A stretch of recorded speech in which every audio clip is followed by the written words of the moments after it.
Hey there, you just clicked on First Down Punts. Nice move. This is a podcast about football and how it relates to fantasy football. Hope you like what you hear. We're going to get this thing started. Let's get crazy. And welcome in, everyone, to another episode of First Down Punts. I'm your host, Coach Chris. Today we're going to be going over some injury news from Week 11, a suspension with a Hawk Tua, and some waiver ads for your teams going into Week 12 for bye week fillers, injury fill-ins, or just guys on your team are sucking. You need a replacement. So jumping into this NFL news, first things first, Jamar Chase and Jalen Ramsey got into it during the game on Sunday. Jalen Ramsey was ejected for throwing a punch. We now know why. Jamar Chase spit on Jalen Ramsey. There's no denying that. He says if I would have spit on him, I'd have spit in his face. And although he's trying to appeal it, I find it very hard to believe that with the video evidence we've seen, he is going to win that appeal. So there's a good chance you don't have Jamar Chase this week. I won't have him in one of my leagues. Not too happy about that. Spitting on someone is just a terrible fucking thing to do, man. That's just all there is to it. I'm not here condoning violence or anything like that. I'm also saying that if somebody spits on you, you might want to stand up for yourself. So I understand the whole interaction from Jalen Ramsey. Do not understand Jamar Chase's bad attitude of spitting on somebody, making that piss poor decision, as we've seen earlier in the season with Jalen Carter and Dak Prescott. It doesn't work out for you. But at the end of the day, Jamar Chase will probably be suspended. I think the appeal will come either Wednesday or Thursday, so we'll be getting an update long before the end of the week. In other news, Keon Coleman was inactive this week. Apparently, I've seen he was late to a team meeting on Friday and that he missed a team meeting on Friday. Not sure which one of those stories are true, but the one that is true is that he was inactive on Sunday because of it. And the fact that he was inactive and other player, they still came out. Josh Allen had 6 touchdowns. That's one of the things in the news. Josh Allen had 3 rushing touchdowns, 3 passing touchdowns. No Dalton Kincaid, no Keon Coleman. This guy is just, he's the unicorn, man. He is the stallion that just keeps pushing through because Josh Allen's amazing in football and especially for fantasy football. He scored, I think, a 48 in my home league this week. But versus the Bucks, but no Keon Coleman, no problem is how Josh Allen looked at it. And then the other thing was that Commanders signed Jake Moody, the kicker off the former 49ers kicker, was on the Bears practice squad, had to fill in the game for Santos there. Now he has been signed by the Commanders after they released Matt Gay after 2 more missed field goals this past weekend. From week 5, some things to talk about other than Josh Allen and his ridiculous day. The Jags ran all over the Chargers. I expected the Chargers to actually win that game. Damn, I couldn't have been more wrong.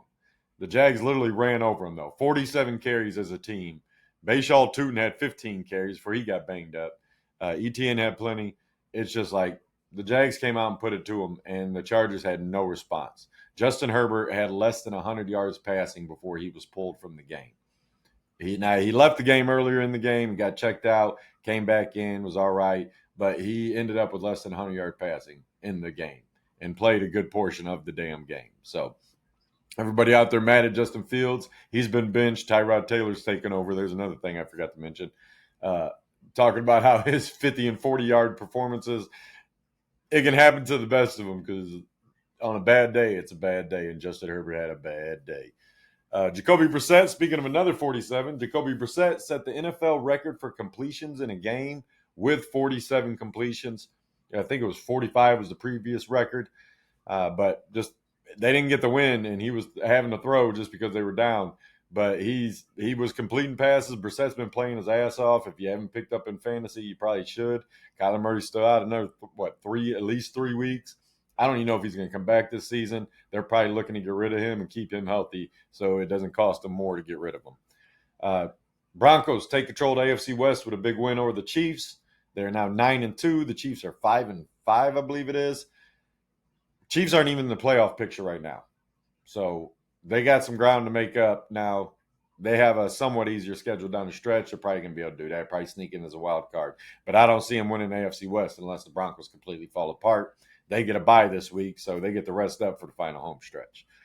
Bijan balls out in another loss for the Falcons. Michael Penix gets hurt. Drake London gets hurt. But Bijan continues to roll on. Kenneth Walker the third, Ken Walker, whatever you want to call him, he finally scored again. I think week 3 was the last time he scored a touchdown. And they were in hurry-up mode, so they didn't have time to make a substitution and bring Charbonnet in. And Ken Walker gets his first touchdown since week 3, like I said. Just something to note in that Seattle game. Shedeur Sanders finally gets in the game, guys. Everybody wanted to see him in the game. Well, you saw it. He went 4 for 16 and a shit fest out there. That was disgusting what I watched. And I don't want to hear this, oh, he didn't get any reps with the first team. Backups don't get reps with the first teams, guys. Starters get the reps with the first team. Backups get the backup reps and practice squad reps, whatever else. But starters are always going to get the majority of starters reps in practice, especially with the limited amount of practices they're allowed to have these days. And unless the starter is injured, there's no reason for the backup to be in. Well, Dillon Gabriel left the game with a concussion. Shedeur Sanders got his chance to play. Had the starters. The complaint in the preseason was he was playing with fourth and fifth stringers. He came out and played with all the starters. Still looked like ass, guys. I'm sorry to tell you. That's why he was a 5th-round pick. I had him as like a late 3rd to mid-4th. And the fact that he went in the 5th, I think everybody has their own speculations about that. But at the end of the day, it looks like the NFL was right. I know all the fans want Shedeur to be great now. Maybe he comes out and plays great this upcoming weekend. He did not look good in his first opportunity. And after 11 weeks of practice, whether it was with the starters, the backups, the college team, high schools, I don't give a shit. You should have looked better than that. That's all there is to it. So, and then the Steelers get 2 defensive touchdowns and 2 Kenny Gainwell receiving touchdowns in their win. So that's it. We'll get into this injury list now. I mean, we already talked about a couple of them, but in that Steelers win, Aaron Rodgers got banged up, hurt his wrist. He is questionable. It sounds like he has a hairline fracture, a slight break of some sort in his wrist, his non-throwing wrist, his left arm. And he wants to play this week. We'll see how it is if they can get a proper brace to keep him protected. Biggest thing with that is falling down exactly how he hurt it. If he sticks his hand out again and he's already got a slight break, it could end up in a worse break. But if they feel like they can protect it safe enough, maybe they don't have to worry about it and he can still come out and play. Then it comes to, can he catch shotgun snaps? Can he take snaps under center? All that stuff comes into play. But right now, it sounds like he has a chance to play on Sunday. Michael Penix, we talked about him. He hurt his knee. He is headed to IR and is probably out for the season. Seems like it's some kind of significant injury to his knee. He already had 2 prior knee injuries in college. I think it was 2018, 2020, maybe 2019, 2021, I forget what it was, but missed time in both of those seasons in college. He's now injured his knee again. It sounds like he's going to be out for the rest of the season. Dillon Gabriel, talked about Shedeur getting his first opportunity. Dillon Gabriel got knocked out with a concussion. Stefanski has already came out and said if Gabriel can play, he is the starter.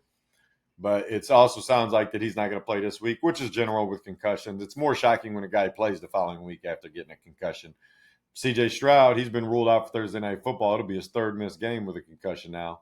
And our 2nd missed game, he left the 1 game early with a concussion. So basically 3 games. And Davis Mills is going to get to start for him. So that's something of note. A couple guys left and then returned to the game. We talked about Justin Herbert. He left and ended up coming back. Bryce Young left with an ankle, and then he came back. And he had a career day. That's the one thing I forgot to talk about is the Panthers. Bryce Young had a career day on Sunday. Over almost 450 yards, I believe it was. Teteroa, sorry, I don't want to call you Tet and hurt somebody's feelings of calling you the wrong name. Teteroa and McMillan had a career day. It was a good day for the Panthers pass offense. But Bryce Young left that game with an ankle and then ended up coming back in. Jordan Love left the Packers game with a shoulder injury, and then he came back. Malik Willis actually came in through a touchdown. My big thing was going to be Christian Watson. All he needs is to catch touchdowns is Malik Willis to play quarterback. But then Jordan Love came back and threw Christian Watson a 2nd touchdown, which was nice for my home league. Justin Herbert, like I said, left the game and came back in. Something to pay attention to with these practice reports coming up. The fact that they were all 3 able to return makes me feel good about this upcoming week, but just something to keep an eye on. Running backs, Josh Jacobs, he has a knee contusion. He left the game, came back, then ended up leaving the game again. Emmanuel Wilson came in, played well. Chris Brooks actually got like the first couple carries for whatever reason. But then Emmanuel Wilson came in, and he was basically the starter the rest of the game. Had a good day. But he is questionable for week 12. If he can go, he will go. I got a feeling that even if he's able to play, it'll be in a limited fashion, kind of like it was a few weeks ago. So just something to pay attention to.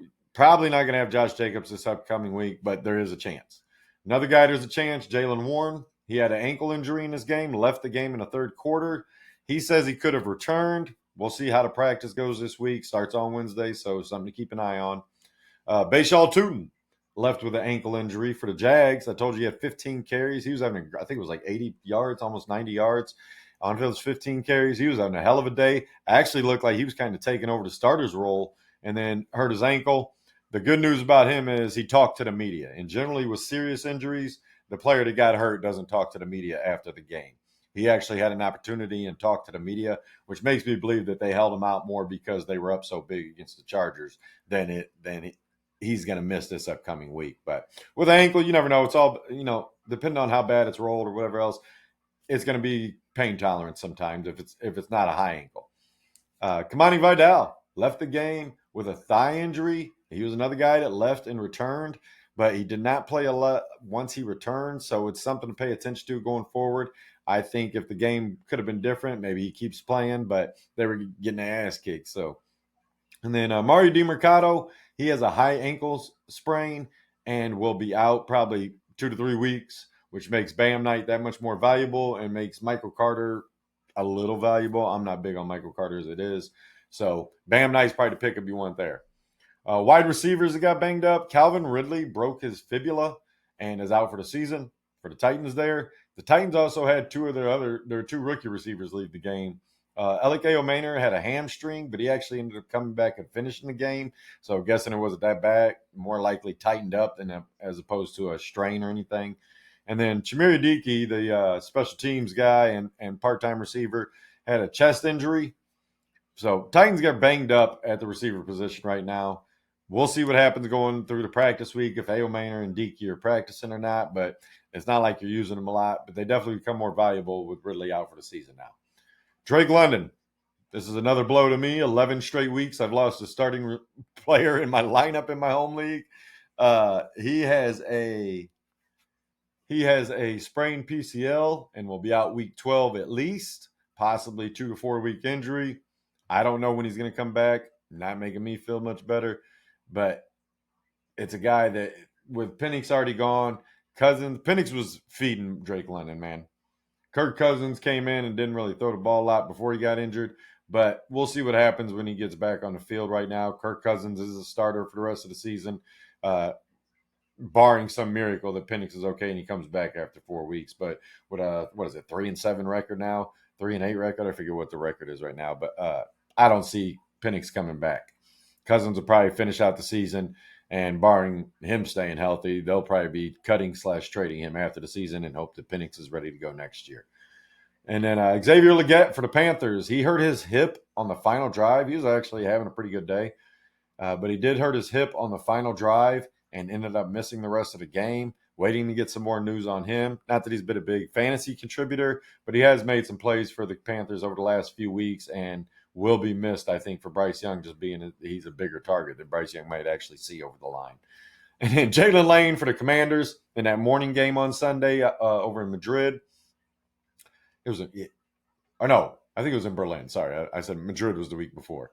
Jalen Lane hurt his hip in that game. He was actually my sneaky start and ended up leaving the game pretty early. Waiting to see what we can get out of that. With McLaurin already out, Debo is really the option there. Chris Moore becomes more valuable if Jalen Lane's going to miss time. We'll see what happens this week if we can get some more news on him. Then a couple other injuries. Lane Johnson, a tackle for the Eagles. He left the Sunday night football game with a Liz Frank injury. Sounds like he's going to be out about 3 to 4 weeks possibly. Big loss for the Eagles, but it is not the playoffs. As long as they can get him back for the playoffs, they'll be fine. Tatum Lethune, the linebacker for the 49ers, hurt his hamstring. Seems pretty serious based off the way they're talking. And the defense, it's more importantly, I'm talking about this because the defense just continues to take hits for San Fran. And then Tate Ratledge and Penei Sewell both left the game for the Lions on Sunday Night Football. 2 linemen. Lions are dealing with a lot of injuries across the team, but that offensive line has been getting banged up. Players have been missing a couple plays here and there every game. Something to keep an eye on in practice week as we move through the week. Lions got a much better matchup against the Giants as far as instead of the Eagles. I guess they got a better matchup. I'd much rather play the Giants than the Eagles. That's what I'll tell you. So we'll keep an eye on that offensive line injuries, though, going forward. Getting into these waivers, some guys you want to try to pick up maybe this week or if you're in need of somebody. Quarterbacks, we got Bryce Young coming off that career day. keep an eye on that ankle, but I think he's going to be fine to play this upcoming weekend. And if Tetero McMillan's breakout can continue, Bryce Young become much more viable fantasy starter. Kirk Cousins, obviously a pickup with Michael Penix going out for the season. He becomes a starting quarterback. How good is it going to be without Drake London? Not sure, but he's definitely somebody that you're in a super flex league, you're going to pick up. Davis Mills gets another start, so he plays the Bills. Not the most frightful defense with the loss of Ed Oliver, Michael Hoyt in the middle of that, but they're more likely to be ran on than passed on. But Nico Collins is balling right now. Mills has been playing well enough. Higgins is coming on for them. It's just they still got Hutchinson and the rookie Knoll and Christian Kirk. Dalton Schultz has been playing great. Just something that I think Mills could have a decent day, especially if the Bills get up, they're going to have to score. So, and then Mason Rudolph, I'm not running out and picking up Mason Rudolph. He's just a name to know because if Rodgers does end up missing a week or two, Rudolph will be starting for the Steelers. Running backs pickup. Number one on the list, Chris Rodriguez. He took over the starting role this week. I don't think there's any question about that. JCM barely touched the ball. Rodriguez got a little banged up, but he ended up coming back in. He was fine, finished the day. And I think he's the number one pickup in fantasy. Number two pickup in fantasy is probably Emmanuel Wilson because if Jacobs is going to miss a week or two, that running back role in Green Bay is very valuable, and Emmanuel Wilson has done well in his opportunities. I think he's an immediate add for anybody, especially even if Jacobs is going to be limited. Maybe you can start him as a flex player, even if he's not your full-time starter. Sean Tucker. I love Sean Tucker. I thought he was going to be the one to fill in for Bucky Irving more so, and Rachaad White would be that receiving role back. Rachaad White came in. He played well for a handful of weeks, just kind of teetered off, and Tucker over the last 3 weeks has played so much better than him. And this week, he just exploded. Had 3 touchdowns, 2 rushing, 1 receiving. I think this will be the case.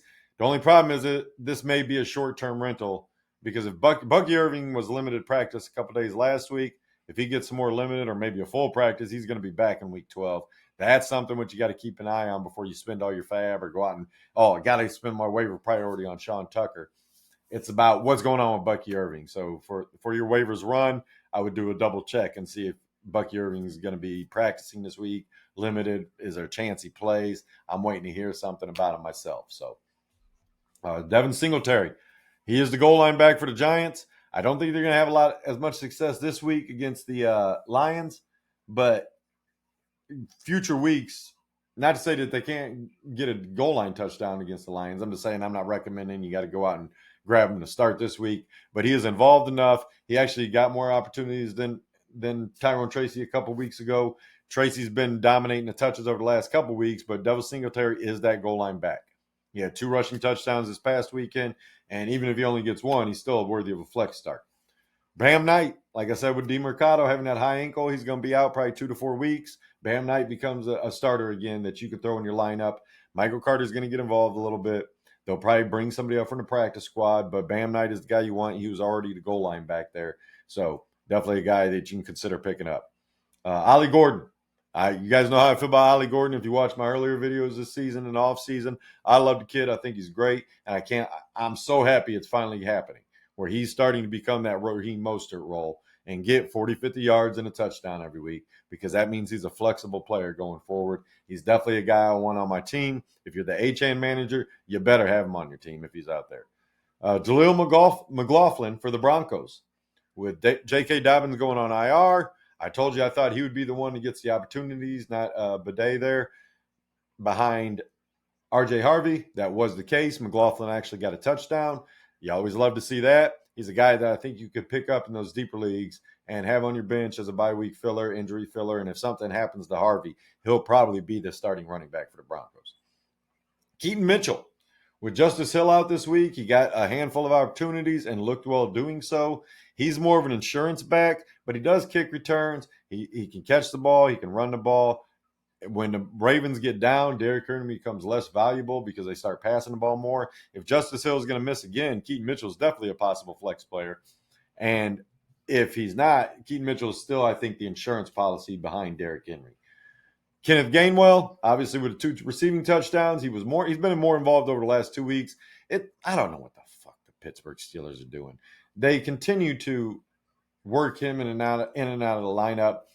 For 2 or 3 weeks, it was him and Caleb Johnson were both splitting the backup carries, and then Jaylen Warren was getting the starters carries.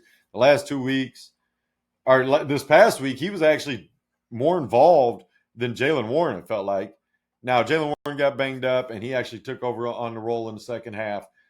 Caleb Johnson wasn't super involved, so I'm not rushing out to pick him up, but especially with the chance that Jalen Warren plays this week. But Kenneth Gainwell, I'm definitely want to get on my team and off the waivers. Isaiah Pacheco, he's missed the last few weeks. They had their bye. He still ended up being out this past week, but there's a chance he could be back this week. He's just a name I'm trying to remind you guys of, because although Kareem Hunt is still the goal line back, Pacheco has value in that offense if healthy. Insurance running back, some guys you might want to be looking at: Tank Bigsby, Brian Robinson, who I talked about last week, and Ty Johnson for the Bills. He had a hell of a day thanks to one long, 51, 52-yard touchdown catch. But all the same, he's the guy I think that you would want if something happened to James Cook. On to our wide receiver waiver ads. Number one on the list, Michael Wilson, man. With Marvin Harrison having an appendectomy surgery last week, he missed the game. Michael Wilson, I already told you I would be putting him in a flex spot. Guy had 18 targets, 15 catches, 180-plus yards. The only thing he didn't have was a touchdown, but had one hell of a day. That's just all there is to it. And if Harrison is out again, like I said, Brissett's been winging it all around, man. Arizona's defenses can give up points. They can get down. Brissett had a couple, 2 weeks ago when he had 2 fumbles that were returned for touchdowns. So he does a decent job protecting the ball, but anybody's susceptible to turnovers. If he has any, they get down. Michael Wilson and even Greg Dortch, who's the other guy I want to talk about there from the Cardinals. He's the slot player there, had 6 for 66 and a touchdown. Both of those guys I said you could have possibly started. Dortch was my sneaky start. Wilson was a flex player. If they're out again, I want to get those guys. If Harrison is out again, I want to get both of these guys into a lineup, into a flex spot. Do I think Wilson's going to get 18 targets again? No, but I can't tell you he's not either, because Brissett loved throwing the ball. And more importantly, the 2 weeks prior to that, Wilson, since Brissett's been the starter for a few weeks, Wilson has been getting more involved. And so even if he doesn't have huge days, or even if Harrison plays, I think Wilson is starting to become a flexible player. So definitely the guy I want to talk about first there. And then, like I said, with Dortch being a slot player, Dortch is more of, if Harrison is out, I'm willing to throw him into a flex spot. Troy Franklin, if you haven't picked him up by now, I don't know what you're doing. Now, they're on a bye this week, so that's why I want to mention him. Somebody might drop him, just saying, I don't know if I can keep counting on Troy Franklin. But Troy Franklin has led that team in targets over the last 3 weeks. 4 weeks? Maybe 4 weeks now. And coming out of bye with the stretch run they got, the Broncos are trying to take control of the AFC, not just the AFC. They already took control of the AFC West with that win on Sunday. They're trying to take control of the AFC now. And if that's the case, Franklin's going to continue to get opportunities, no matter how much I want him to throw it to Cortland Sutton to help my fantasy teams. Jaden Higgins for the Houston Texans, the rookie. He has been more and more involved over the last few weeks. He's a guy that I think you should have on your team, even if you're not starting him every week. He's definitely a bye-week filling guy. He had a touchdown this past week. What was it, 4 for 42, 5 for 42, something like that, and a touchdown. He's a guy that continues to impress every time he gets an opportunity. Darnell Mooney, with the news of Drake London probably going to be out for a couple weeks, definitely week 12. Mooney becomes a flexible player and a waiver ad guy. A.D. Mitchell for the Jets. I know nobody's really excited about the Jets offense, but A.D. Mitchell is definitely a player that looked good as far as getting open. Now, catching the ball, that was a different story. He had a few drops. One of them was low. I wouldn't say he had 3 or 4 drops like people were talking, but he definitely had a couple.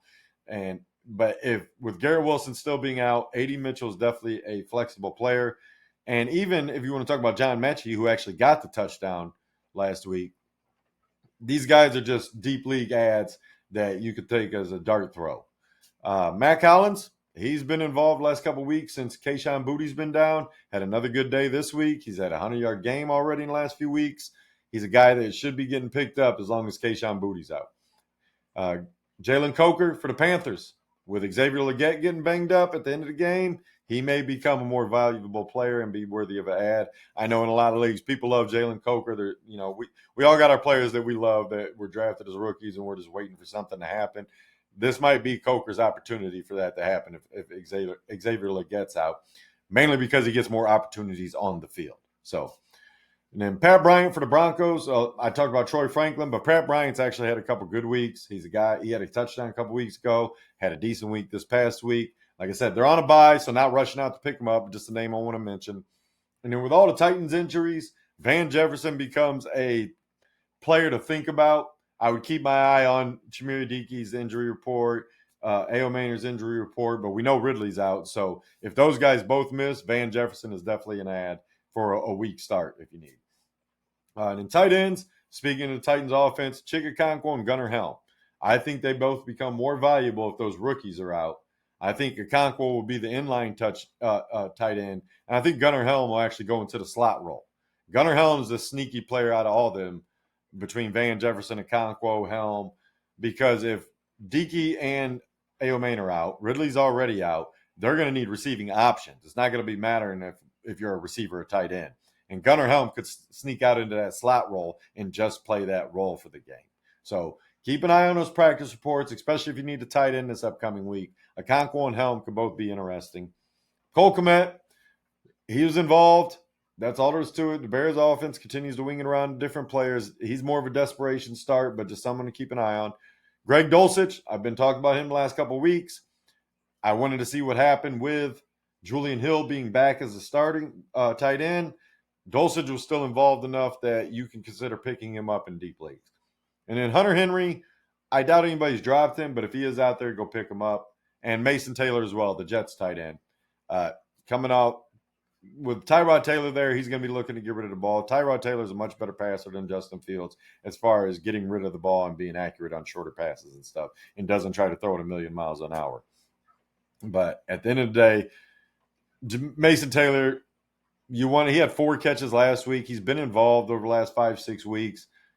Taylor may be able to steady out his production going down the stretch of this season. So we'll see what happens, but just a name I want to mention.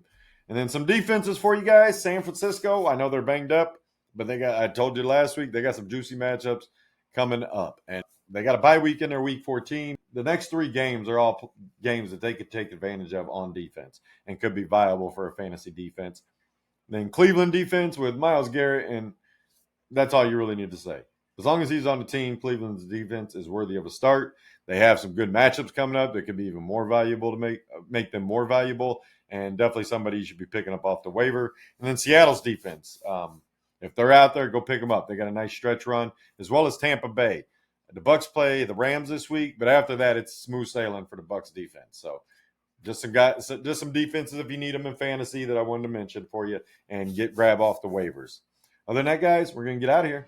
Hope you're having a good afternoon, good evening, good morning, whatever time you're watching. Until next time, I'm out. First down, Punts!